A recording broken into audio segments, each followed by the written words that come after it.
Hi, I'm TJ with Forensics Detailing Garage, located here in Cranebrook, New South Wales, Australia. It's Crane, I always say it wrong, but it's Cranebrook, New South Wales, Australia. If you can't tell, I was born in the States, but I did immigrate over to Australia. Anyways, we're gonna be talking about how to protect your fabric today. So right now you're gonna see three different products. So these are the three fabric protections, and the fourth one at the end here is a ceramic leather product. These products will be protecting your fabrics from like water drippage, soda drippage, milk drippage into the fabrics. It will help prevent stains, make the carpets easier to clean and the seats easier to clean. And in some cases, especially with the bottom zone, there'll be some kind of UV protection in it. So each of these products are great products. Don't get me wrong, they're awesome products, but they each offer something that the other one might not offer. So they have their pluses and minuses. So this video is made for us Australians, but in America, you will have different needs. You'll have different weather conditions that we do. Australia, we have a massive problem with the sun. The northerners, the northern hemisphere might not have that same problem. They might have snow problems. And if you have like snow back home, we used to salt our roads when there was ice on them. So some of the other products that I will be talking about today might not be good for your situation. If you're dealing with a lot of salt and a lot of chemicals on your road and you're in the north, this might be your all-rounder right here. So most name brand fabric protections will do amazing job. They're wonderful products. When these companies make these products, they want amazing results. So we have a price range we want to look at because there is one name brand out there that is notorious for making cheap things. And when they make cheap things, they water it down and you don't get the full value for your money. So when we get a fabric protection, you want to see it between $40 to $50, and that would be something that you get from Supercheap, Repco, or Autobarn. Some of your high-end name brands like G-Technic, Gion, and some other the detailers products, they might be a little bit more expensive. They might be in the $90 price range. Anything more than that is a little bit overkill. One of your longest lasting products is a 303 right here, and that's only gonna be 50 bucks. So if you're spending less on a product, it's either gonna be on sale or it's gonna be a watered down version of something like this. So you're not necessarily getting the best value for your money if you get a cheaper one. Just really be cautious because the chemicals should cost a base price, and if you start dipping below that base price, that means the product's most likely been watered down. If it's watered down, most likely you're gonna have to do more work, you're gonna have to do a lot more prep work, and you're gonna have to put more coatings on, and it's most likely gonna take more time. These products will be very efficient with your time. So before we start talking about the products, let's talk about the car behind me, because this is my project car, and as you can see in the sides here, that the roof is actually kind of coming apart and it's peeling away, and that's why we have these products sitting here. If this was a nice car that we weren't going to repaint or anything like that, you'd never sit any products in the car. It's just going to scratch it up. You don't want to put any risk on it, but this car is going to be repainted, so this stuff is all fine. Since we covered that, let's talk about Scotchgard. So we have Scotchgard here, awesome product. It's from Bunnings. That's the easiest place to get it from. Almost all your Bunnings carries it. It's $10. It's a short-term product, only lasts 3 months. But the benefit is, unlike these other products, it doesn't alter the texture of the fabric. So if you have plush fabric and you put it on this plush fabric, it's going to stay plush. I should mention at this point that these products are great for fabric. They're not good for suede and they're not good for leather. Definitely not good for plastics, and they're not good for rubbers. So the ideal place to put your Scotchgard is gonna be on your seats, anything where you constantly come in contact with. So if I know the person has a beach car and they're gonna be getting in and out of their car and they're gonna be touching the mats quite a bit with their feet, and they're gonna be barefoot a lot in the car, I might actually put this on the floor mats. The next product for you, which is a 303 right here. The 303 is a great product. Am I saying that right? I'm not gonna. Okay. Anyways, the 303, I'm joking. The 303 is a great product. It lasts 1 year to 2 years. Chemical resistance, everything is awesome on the product. The only downside is it makes the fabrics feel a little bit crunchy and mushy when you sit down on them. It's not necessarily a pleasant feeling, and it is something that people will notice. If I go to use this, it's most likely gonna be on the back side of a mat. So like, you have your mats on the floor and then you have your normal carpet. I would put this on the normal carpet underneath the mats. A great product, highly chemical resistant. Unfortunately, this product doesn't have any UV protection. So just to recap, this product and this product do not have UV protection. This product, on the other hand, does have UV protection. So this is from Bottom Zone, and you pretty much can get this at almost any auto shop in New South Wales. So if you went to Auto Barn, Super Cheap, Repco, they're all gonna have the Bottom Zone line. It's very easy for us to get a hold of Bottom Zone because it is an Australian company. And because it's an Australian company, they're gonna have UV protection in it, obviously. This does the exact same thing as the fabric guard. It just doesn't last as long. I think this one lasts up to a year. But at the same time, I can't say this enough, it gives you the UV protection. So if you're worried about fading and losing color on certain parts, especially you have the front guard here, the fabric guard that people put on the dashboard, and you have in the rear, there's a fabric guard in the back here. This is a good spot to put those on. I wouldn't really put them on the seats because again, it's gonna leave a little bit of a crunch. Not much of a crunch as this one, but it still leaves that little bit of a crunch feeling. Okay, and I was sitting there saying about these products, and this one is anywhere between $40 and $50. If you see it a little bit less, that's awesome. You're probably gonna get on sale. Always try to get it less, try to get around the $30 range, that's awesome. Another thing too, is I should say, is when you start seeing the price difference on these, always check the size of them because they will, especially chemical guys, they love to give you a product that's equivalent to like something like this, and it's not like maybe 300 milliliters and not 500 milliliters. So just look at the size and the volume. So finally, not really a fabric product, but it does cover the fabric part of the car, which is Gyeon leather or a leather coating. Now this is a ceramic base coating, and we put it on the leather seats of a car, and it just helps clean it, make it easier to clean. I'm trying to watch what I say here. I think it's borderline scammy. Most of your manufacturers that make leather seats, they do a really good job in doing it, and this is just kind of overkill. The problem, like say, how we get mess on leather is when we get in and out of the car, especially if you're wearing shorts, the ridges in the leather kind of like sand off your skin on it, and you start getting like this little gray matter. This product makes that little gray matter easier to clean, the oils of your skin and stuff. But most manufacturers, they treat their leather so much that's not really leather, it's like a chemical on top of it, and that's really easy to clean. When it comes to suede is ultra easy to clean, ultra easy to clean, so you don't really even need to protect suede. Suede, the easiest way to clean it is using what we call an all-purpose cleaner, and this is where I talk about cleaners. So for us to put down any of these products, we need to have the surfaces vacuumed and we need to have them shampooed. Just to be clear, a shampoo is a cleaner. For this video, we're only going to talk about 2 categories of cleaners. I know that there's more than 2. I just don't want to overwhelm you and start going through a long video. But we're going to talk about 2 different cleaners. One is the all-purpose cleaner, which is safe on all surfaces of the car. It's a lighter cleaner. And then you have your degreaser, which is a little bit heavier than your all-purpose cleaner. And the degreaser is not really good for plastics and rubbers. Now, when we do this, we want to make sure that we're using all-purpose cleaners and degreasers that are meant for a car. And if we're going to use a degreaser on the interior of the car, make sure that the degreaser is designed for the interior of the car. So an all-purpose cleaner is a light cleaner. It's great at just doing minor cleaning. It's not really good at getting stains out. It's good at getting smells out, and it's good at killing mold. But all-purpose cleaner is kind of like the lighter cleaner. If you have stains on or you have human residue, skin, stuff like that, I'm sorry, we'd always talk about skin because we always get it here in the shop. Degreaser is a lot better at addressing that. And then your degreasers, this is the degreaser that we use in the shop, we swear by.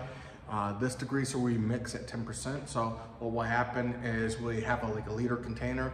We put 900 milliliters of water in it and 100 milliliters of this degreaser in there. And we go and use that on the fabrics. If you have several stains in your car and the degreaser is not working, you might want to switch over to the P&S system. The P&S system is excellent.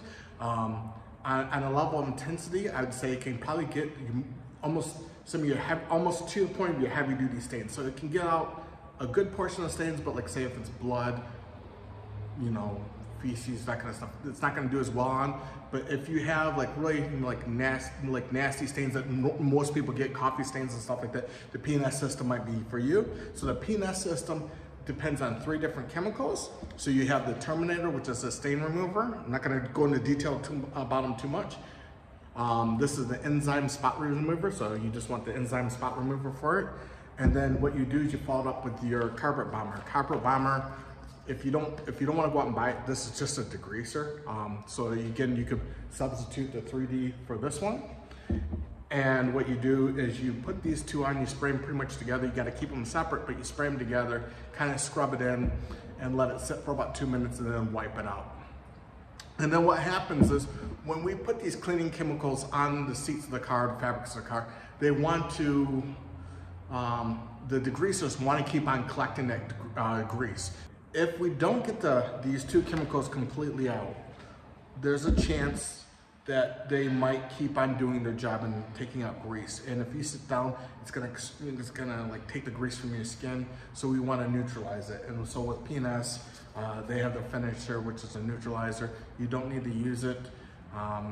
The amount of grease that they might take out of you is very, very minimal. But it is something worth mentioning. So let's talk about how to shampoo a carpet that's mildly dirty. So we have a floor mat here that's mildly dirty. We'd vacuum it out. Sometimes we go to use a brush to brush it out. Anyways, we've already done all that. What we're gonna do is put our chemical down on it. So in this case, we're gonna just use degreaser. We just spray the degreaser all over. You would scrub it in. I don't want to scrub too hard because the camera's on the stand. So we're just gonna scrub back and forth a little bit. You let it sit for about a minute. Again, this rug doesn't need any scrubbing. Sometimes they do need scrubbing. If you did the P&S system, you'd put the enzyme first, then you put the degreaser down, and then you wait in the time, which is 2 minutes or so, and just take a microfiber and wipe it clean. You don't need to use a lot of water. You don't really need to use an extractor. The only time you need to use an extractor if you have heavy duty stains. And the reason why is most modern cars now, the fabrics on them are not designed to absorb. They're more designed to repel. We just clean it up, we wipe it up, and as you can see here, it's pretty clean. There's really no dirt on it. And that's all you do. And you let them dry for 2 hours. You can sit the car in the sunlight and let it dry. If you're in a safe area, a secure area that no one can take your car, you can leave your car on running and let it dry that way with the heater.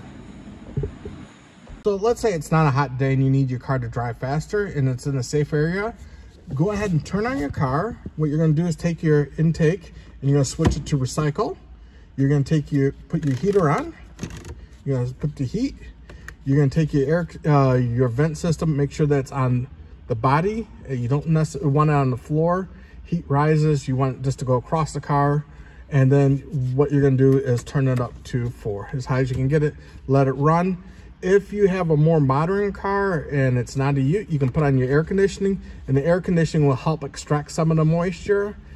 It does do a good job, but some of your utes and stuff like that, as soon as you hit the air conditioning button, the heater won't go on and the car won't get hot enough. So with your a lot of your Toyotas and your older Toyotas, just leave that one off. So now the mat's dry and it's ready for the protection to go on. So we have either the Scotch Guard that we can use in this case, or we have the Fabric Guard. The Scotch Guard, I just want to show you how they spray. So Scotch Guard, you can spray it, comes out like that. You spray it and then you kind of scrub it in a little bit.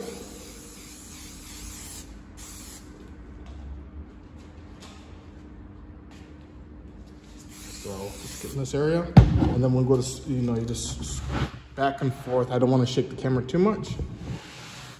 Like that. You can do different pattern, shape, but you're gonna do that and you're gonna come back in 2 hours and put another coating on. So if you can sit there and see how this is spraying,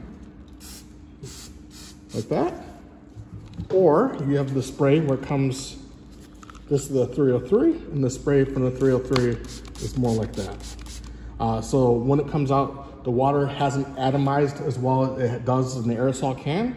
So you're gonna have, when you use this, it's gonna be a little bit more clumpier and you'll have big drip spots. And I'll show you why I'm talking about that in 1 second. And we just kind of scrub it in. And I think with the fabric guard, you let it sit for 2 to 3 hours. And we'll go to the inside of the car now. So we're gonna be working in this door section right here. Since I get in and out of the car quite a bit and I touch it, often my skin transfers on here. If I drive with the car window down, water gets on here, water can possibly stain it. So we have 2 products that we can use. We can use the Scratch Guard, which again is 1 to 3 months, or we can use the Baldwin's own product that lasts a little bit longer. Just because of how the backing is on this, we don't want to oversaturate it. We want to keep everything light. So because I'm worried about the glue coming off on the backing, I'd probably go with the Scratch Guard. Scratch Guard sits more at the top because it comes out of an aerosol can. Where when this sprays, sometimes it can spray in clumps, and one area might get a little bit more saturated than everything else. This is just being simple, you know, just trying to simplify it and everything else. So we're gonna go ahead and we have the door all covered up. This is the correct way you should probably be doing it. I'll show you the fast way to do it, how we normally would do it. But anyways, this is the correct way. This is crazy. Anyways, if you have the time to do it. We've already cleaned the door. Everything's been cleaned. And that's all we want to do. We don't have any clumps. Everything's uniformly even. I'll just spray up here.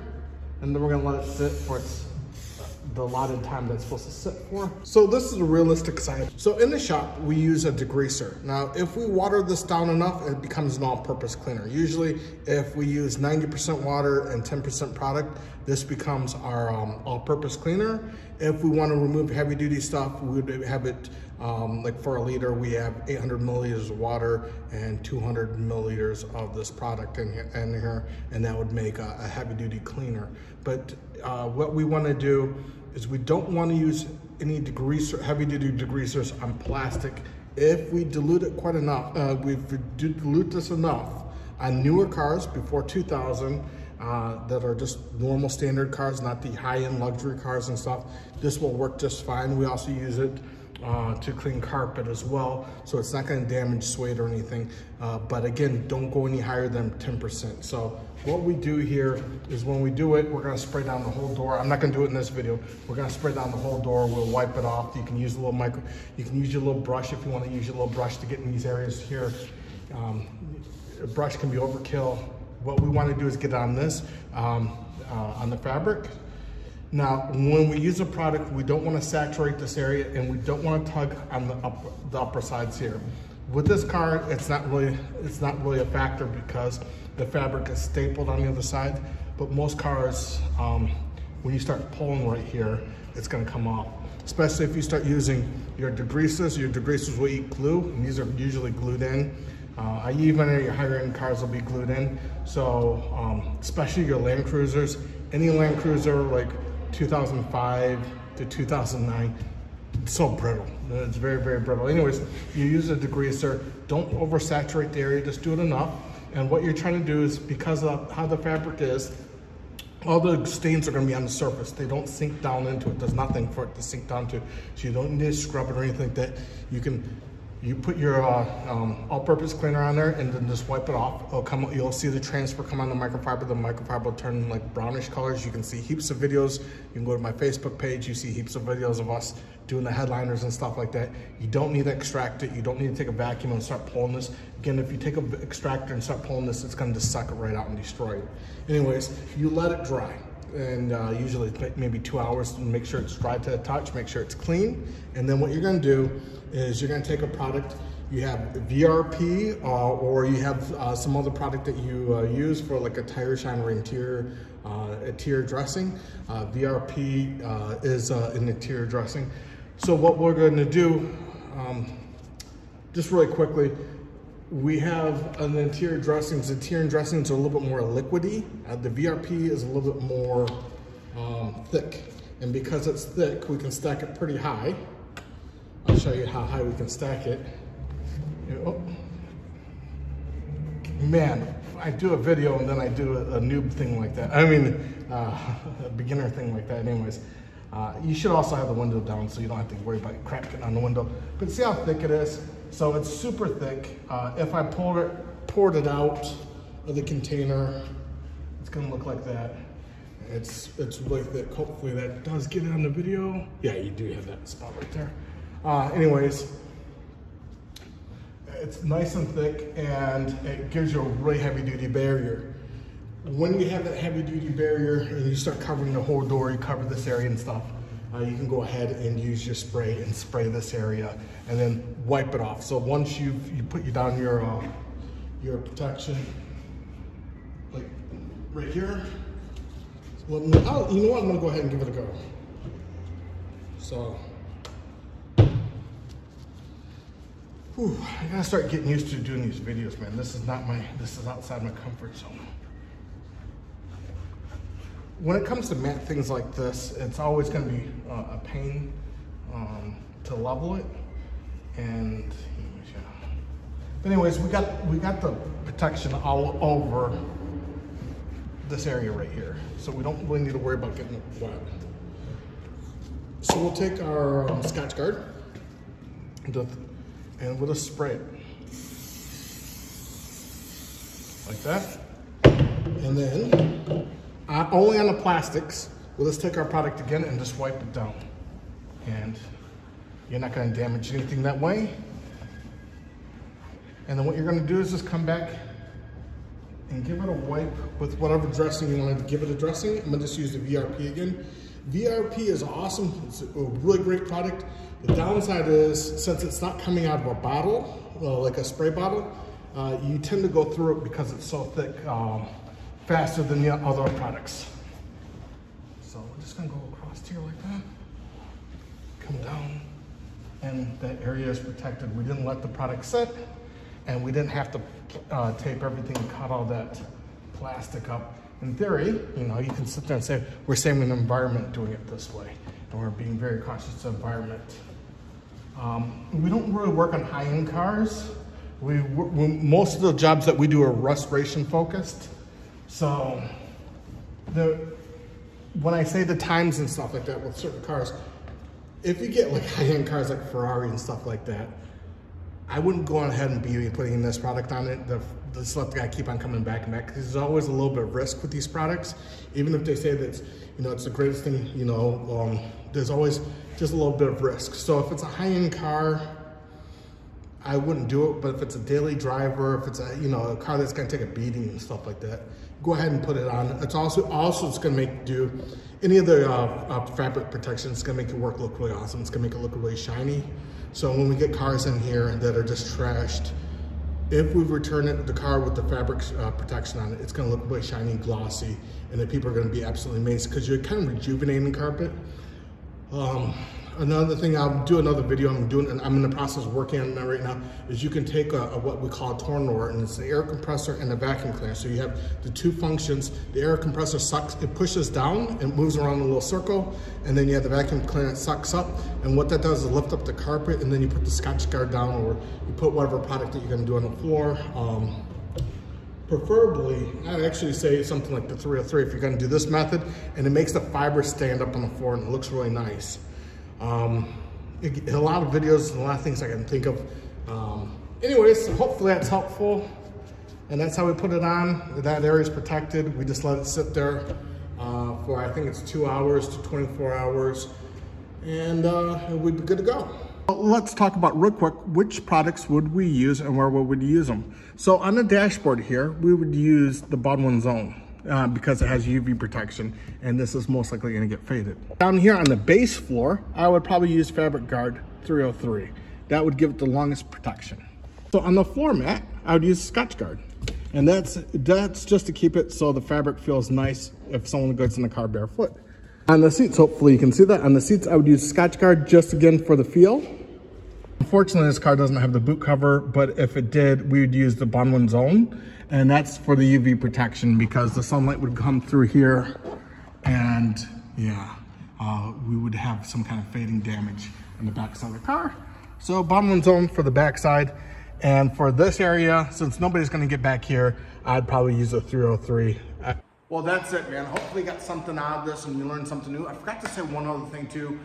When it comes to washing your microfibers, I just want to make this really quick. When it comes to washing your microfibers, you can wash your microfibers in an all-purpose cleaner or a degreaser. You don't need to buy a microfiber specific cleaning agent to wash your microfibers in, because those can get really expensive. All-purpose cleaners and a dedicated car degreaser that's not for the engines, for the interior, is great for washing your microfibers. That being all said, I don't really have any much more. If you have any questions, you can email me at forensicdetailinggarage@gmail. If you want to go to our website and see some of our posts, we only have a couple of posts up now. We're going to be adding some more. So we do have a how-to series. I think we have how to remove stickers and how to remove tar. We, on the spectrum of detailing, we're more on the disaster side of detailing. So we don't detail like high-end cars or Bugattis, anything like that. We just stick to really trash cars, farm cars, crime scene cars, that kind of stuff. So we're more on the disaster side. If you want to see our website, it's Forensic Detailing Garage, and we are at .com.au. And sorry, I'm getting old. And then if you want to go to our Facebook page, I'm not really active on Instagram. We do have an Instagram account, but I'm not active on it. If you want to go to our Facebook, we're at Forensic Detailing Garage on Facebook. And that's it. Hopefully this was helpful for you, and hopefully I'll talk to you soon.